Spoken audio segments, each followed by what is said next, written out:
What's up, guys? This is Coach Grant with First Down Training, and today we're going to be breaking down some Minnesota Vikings wide receiver versus DB one-on-one. So I hope this video helps you guys out. Hope it could teach you a few new things. But also, fellas, if you're a wide receiver and you would like a daily training schedule to follow, check out that very first link in the description below where you could get access to our ultimate 8-week wide receiver workout plan. It's 500+ wide receiver drills and gym exercises all mapped out with the exact sets and reps for you to do and examples of each exercise and drill so you know you're doing it correctly. So check out that very first link in the description below if you're interested. Let's get started with this video. So this first router is going to be from Justin Jefferson, and Justin Jefferson actually gets locked up on this route, but there's a couple key things that he does wrong that I think we can all learn from when even one of the best route runners in the game makes these types of mistakes. So he's going to be running a dig route versus this like head up press DB. He's able to stack the DB. He just doesn't sell his move at the top of the route all that well. So we're going to show a positive example of this route or this type of move later on in the video, but we're going to go over where he went wrong pretty much. So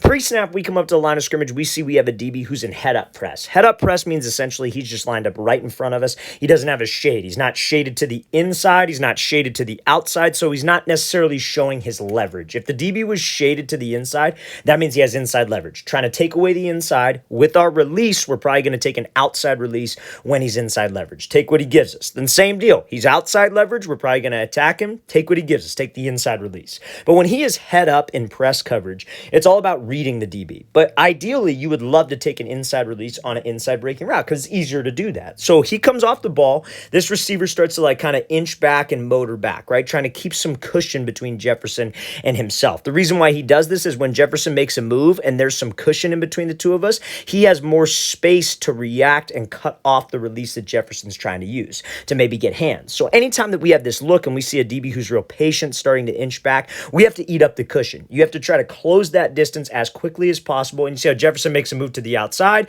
gets that DB to hesitate maybe a little bit, and he takes this inside release. Now, he's doing a great job fighting on this route because anytime that we have an inside breaking route, and this DB's maybe playing the outside, or maybe he's lined up pre-snap outside leverage, usually what does he have to the inside? He has safety help. So a lot of guys on an inside breaking route, when they take that inside release, they try to run away from the contact, and they run way across the inside, they break on this route, and if they're running this in like one-on-ones, you're catching the ball in the opposite hash. I can't run a dig that way, guys. You have to maintain spacing on the play. So Jefferson does a great job. He's trying to get skinny, he's dipping the shoulder, he's fighting the hands, so he could get to a position where he has this DB stacked. Now, when a DB is in man-to-man coverage, a lot of times you hear DB coaches talk a lot about eye discipline, right? So that essentially means where's the DB supposed to be looking? And he is going to be watching any wide receiver in man coverage. A disciplined DB is going to be watching a wide receiver's hips. So as a wide receiver, a lot of DBs think that that's the answer, right? Like that's like, oh, if I watch his hips, I got him. I know exactly where he's going. As a receiver, we should think of that as like an advantage. You know what he's looking at, so that's what we should be selling the route with. We need to sell this route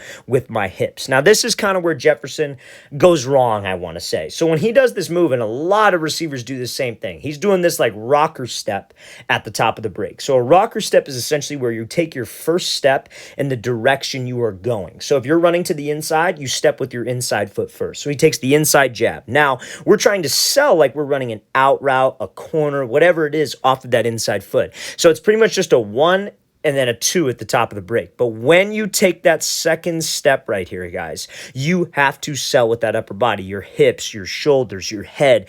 Everything has to go with that cut to get this DB to bite. So you see how Jefferson with his hips, and again, so many receivers make this mistake. He tries to get out of it a little bit too early. Foot's down, but you see how his hips and his shoulders are already kind of giving away where he's going to be running. That's what allows that DB to read this thing. When he has disciplined eyes and you don't sell it enough with your hips, that's going to make it easy for him to anticipate the route we're running and make a play. So easy mistake there that so many receivers make, fellas. What I tell my wide receivers at this point when we do this rocker step is I say to commit to the cut, turn your belly button to the sideline.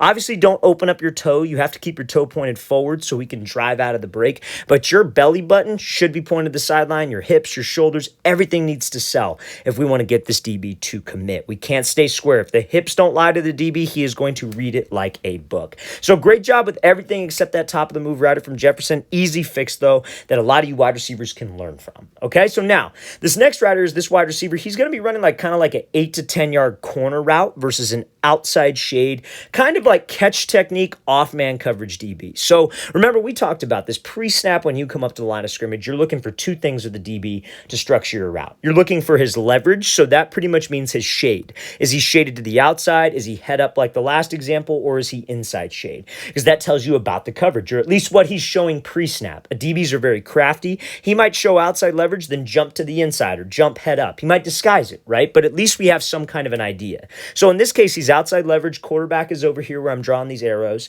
Outside leverage means he's trying to take away the outside route. So it's convenient that I have to actually run an outside breaking route. So you would structure the route a little bit differently. So let's watch what he does. So he comes off the ball, gives a little hesitation move, gives like kind of a crossover, and runs this corner route. So that's pretty much textbook as to how you would run this route. Because again, remember, outside leverage and look at his distance. That's how we come up with our plan. So if he's outside leverage and your game plan is, okay, I'm going to attack him, I'm going to square him up, as they say. So that means like attack his toes. And then I'm going to give him a fake inside. And then I'm going to take the outside release and break to the corner. Now, listen, that might work against a DB who's not disciplined. But against a DB who's disciplined, and I'm telling you this right now, every single NFL DB is disciplined. If you saw them work out in t-shirt and shorts, you would be shocked as to how good and how smooth even the practice squad guys look. So you come up to him and you try to attack him. This DB's responsibility when he's outside leverage is to protect the outside. So if you run at him, he's just going to keep his leverage. He's going to like weave to the outside because his goal in this coverage is force everything to the inside, force everything to the safety help. So he's taught, do not give up the outside. So if that's your game plan, it's just simply not going to work. Where we want to threaten him is his inside shoulder and his inside hip. I want him to think that we are running a fade. We are running a deep post over the middle because at the end of the day, it's still man-to-man coverage. This guy does not want to get the top broken off of him and we get beat on like a deep post, deep fade. He still wants to protect the deep ball. So that's what we have to sell. So this receiver does a unique move. He does this little like hesitation skip, which is essentially like a double hop on whatever foot you decide to do it with, right? So let's say he wants to do like a hesitation skip on this inside foot. He comes off the ball, he subs, he goes left, right, left, left. Now, what that serves to do is that changes up the tempo a little bit. That change in tempo can change the DB's tempo. Throughout a game, a DB is constantly trying to read our speed, read our tempo, and obviously read our hips. Those are the things that he's paying attention to. So a little change in tempo might get a reaction out of him or an overreaction. Maybe we've used this tempo change on like a deep ball before. So we're using it again, and then we attack his inside shoulder. We get him to flip, get him to commit to the inside move, and now we could slip underneath him with all this space to work. You don't want to force that outside release versus outside shade, fellas, because even if you do get outside of this DB, but he keeps his leverage, that's not enough space for the quarterback. On any outside breaking route, out route, corner, comeback, fade, you got to give the quarterback room. And we don't give him room by forcing that release. Take what the DB gives us. If you got to run an 8-yard corner and this guy's sitting 5 to 6 yards off, let's attack his inside shoulder, attack his inside hip. Let's get him to flip open so we could slip back underneath him. Let's play this again, full speed one more time. Great job in changing tempo here from this receiver to create space on that corner.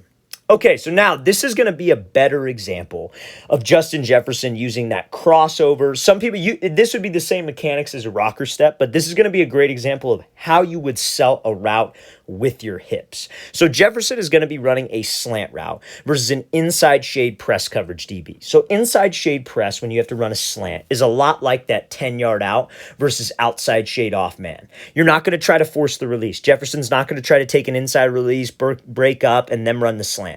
He's going to attack a shoulder and a hip to get him to flip open so he could slip underneath. Keeps timing and he keeps spacing. It's an efficient way to get off the ball, but also it's an efficient way to get separation. But you have to sell it. So you could either take off and run at his outside shoulder and hip, go fast, run with full stride, and maybe that DB will open up and commit, and then you slip under him.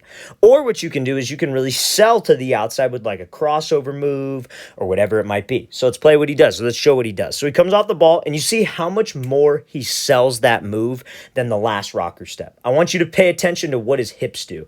So he comes off the ball, gives a simple 1, 2, 3. And look at where his hips are and shoulders are when he makes this cut. Again, this is the same type of technique that you would use at the top of a rocker step, running a dig, running an out, running a post, corner, if you wanted to use it. This is how you sell a move versus a disciplined DB. If he's watching your hips, your shoulders, your head, everything looks like you're going to the outside, but when you put the brakes on, toe stays forward so we can drive. That's how we get separation, and that's how we can leave a DB. So fellas, that's how you would sell a crossover. That's how you sell a jab when a DB is disciplined watching our hips. And conceptually, that's how you would run a slant versus inside shade press. Remember, if that DB is sitting close to or at the depth of the route, and his leverage is to the side that you're breaking, right? So that would mean that if you're running a slant and he's in press, or let's say he's an off man 8 to 10 yards and you have to run a 10-yard dig, you would split the defender in half. You want to attack the opposite shoulder and opposite hip to try to get him to open up so we could slip under. We got to maintain spacing, and we got to know how to get open. So let's play this again, full speed one more time by Jefferson. That's a great example of how you would sell that move and how that DB can't read our hips. Okay, so now this next example here is going to be how you would run a comeback route versus like an inside shade off man coverage DB. So now how would you run a route that's away from the leverage of the DB? Because now we got to run a comeback and this DB's sitting inside leverage. But remember, when he's inside leverage, what's his goal? Prevent the inside route. Don't let us run a post, a dig, a curl. Force everything to the outside where his help is. But what is his help when he's in inside leverage? His help is going to be the sideline. So we don't want to run too close to the sideline. So what do you think you want to do with your route? You would want to attack him, right? So you see this comeback's probably at like 15 yards, right? So you got a DB who's sitting about 5, 6, like maybe 7 yards away, inside shade. So we would attack him for 7, maybe give like a little tempo change, then push up vertical to the outside till 15 and break. We wouldn't just run because he's going to get hands, squeeze to the sideline, and we don't have any room to run the comeback. But if we can get him to hold to the inside, hold his leverage, and we take an outside release, we stay tight to him, we're going to have room to run this comeback. So let's play this full speed. So this receiver comes off the ball, gives a little move, attacks to the outside, and gives the quarterback plenty of room. Ball was a little bit late too. If the ball had been earlier, this wouldn't have looked like it was as tight of a throw. But again, you see how he runs. He angles his stem at the DB. Could he have attacked a little more to the inside? Absolutely. He gave a little tempo change, that skip, as we call it. Watch what he does with his left leg. Comes off, hop, hop, then he takes off to the outside. Again, all we need is to hold that DB inside. Don't just take off and run. You got to give the quarterback room. Outside breaking route, when the DB's leverage is away from you, you have to attack, and we have to give the quarterback as much room as possible. Guys, it's all about timing, it's all about spacing, and it's all about getting that DB to move. All right, fellas, really want to thank you for watching. I really appreciate it. If you have any questions at all, don't hesitate to leave those in the comment section below. Always appreciate the feedback. It's always great to hear from you guys. And again, fellas, if you would like an 8-week wide receiver on-field and gym workout schedule, everything wide receivers should be doing in the offseason to get better, check out that very first link in the description below. We'd love to get you on that. I'll see you guys next time.